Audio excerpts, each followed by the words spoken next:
Bonjour à tous, bienvenue dans cette toute nouvelle vidéo, j'espère que vous allez bien.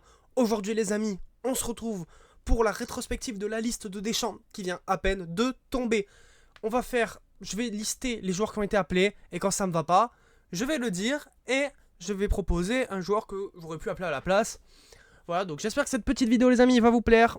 N'hésitez pas à me dire en commentaire quel est votre avis avec la liste de Deschamps. Si vous n'êtes pas d'accord avec moi, toujours dans le respect bien sûr, expliquez-moi ce que vous auriez fait à la place de Deschamps. Et si ça vous êtes d'accord avec moi, bah dites-moi le quand même, parce que ça me ferait plaisir. Donc n'hésitez pas à liker, à vous abonner, on est parti pour la liste. Donc là, vous avez la liste sous les yeux, je l'ai aussi, c'est parfait. Au poste de gardien de but, on a Lucas Chevalier, Mike Maignan, Samba. De toute façon, on peut mettre personne d'autre. Même si moi, honnêtement, dans les trois, ce qui me dérange, ça reste Samba, parce qu'il est pas en grande forme. Enfin, je veux dire, Samba, c'est pas non plus... Enfin, c'est un bon gardien, mais je le vois pas non plus en équipe de France.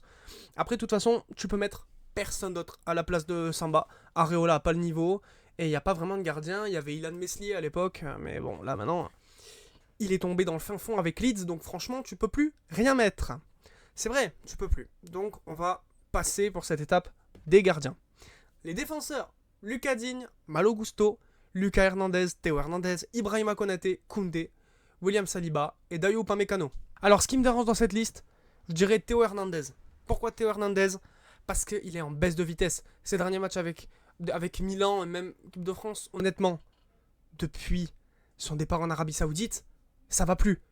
Hernandez, honnêtement, est en perte de vitesse, il va pas vite. Enfin, moi, je l'aurais pas rappelé en équipe de France. Ça va un peu pareil pour Lucas, parce qu'il se blesse tout le temps, mais vas-y, il est avec Paris, il va gagner avec des champions, on peut lui accorder ça. Pour le reste des défenseurs, ça me va, parfait. Donc on va pouvoir passer au milieu de terrain. Pour le milieu, on nous a appelé Désiré Doué, Manu Koné, Adrien Rabiot, Aurélien Tchouameni et, petite surprise, Khéphren Thuram. Alors, là, ça pas trop mal. Enfin, moi honnêtement, je vois vraiment pas ce qu'il trouve à Manu Koné. Avec tout le respect que j'ai pour ce joueur, hein, bravo, hein, t'es pro mec. Mais franchement, je vois pas ce qu'il apporte forcément à cette équipe. Manu Koné, Khéphren Thuram est mieux en fait, c'est le même style de joueur, mais Thuram a plus de technique je trouve. Thuram on va en parler après. Donc franchement, Manu Koné, je l'aurais pas pris. Alors qui à la place de Manu Koné ? Ben pardon, mais j'avoue c'est compliqué. Dans ta copo de Deschamps à la limite, tu l'enlèves, tac, tu rajoutes un petit Cherki, de toute façon en milieu offensif et c'est très bien. Après, bon, j'ai cherché, mais je vois pas vraiment qui pourrait être à la place de Manu Koné. Voilà pourquoi il appelle. Après, on a plein de jeunes français talentueux qui méritent d'être appelés, ouais, même des cadres. J'allais dire Rongier, mais Rongier, je pense pas qu'il ait le niveau. Mais bref, là-dessus, c'est moyen.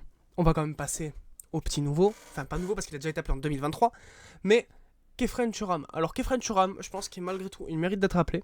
Il mérite d'être appelé pourquoi ? Parce que depuis qu'il a signé à la Juve, il est très très fort.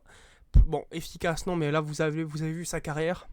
Enfin, là vous voyez sa carrière, son histoire avec l'équipe de France. De toute façon, ça n'a jamais été un grand buteur, il est milieu défensif, il n'est pas milieu offensif. Mais honnêtement, ça reste quand même un joueur bon, technique. Pour moi, c'est Manu Koné en mieux, de toute façon. Donc franchement... GG à lui, on va voir comment il va faire, comment il va être à côté de son petit ref quoi, à côté de son grand frère et on verra bien après est-ce qu'il va être rappelé tout le temps, je sais pas, ça c'est que l'avenir qui pourra nous le dire. Maintenant les amis, on va passer aux attaquants. Alors en attaquant on a eu pas mal de surprises. Marnes Akiliouche, Barcola, Cherki, Dembélé, Mbappé, Olysée, Thuram. Bon, tant de surprises, pas tant. Petit Akiliouche qui vient faire ses débuts avec l'équipe de France.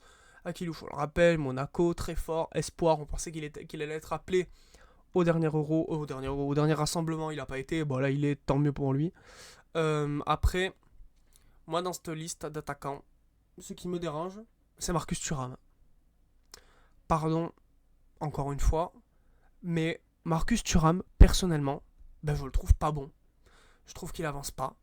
Il finit pas assez, même s'il marque plus qu'avant, quand il était en Allemagne à Mönchengladbach, mais là, moi, je le trouve pas bon, je trouve qu'il est pas taillé pour l'équipe de France. Excuse-moi, mais tu vois ses stats à Marcus Thuram, c'est, je crois, 2 buts en équipe de France, quoi. Pardon, mais 2 buts en équipe de France, c'est non. T'es attaquant, frère. Moi, j'aime pas du tout. Je vous le dis. Marcus Thuram, ça n'a jamais été la grande avant en équipe de France.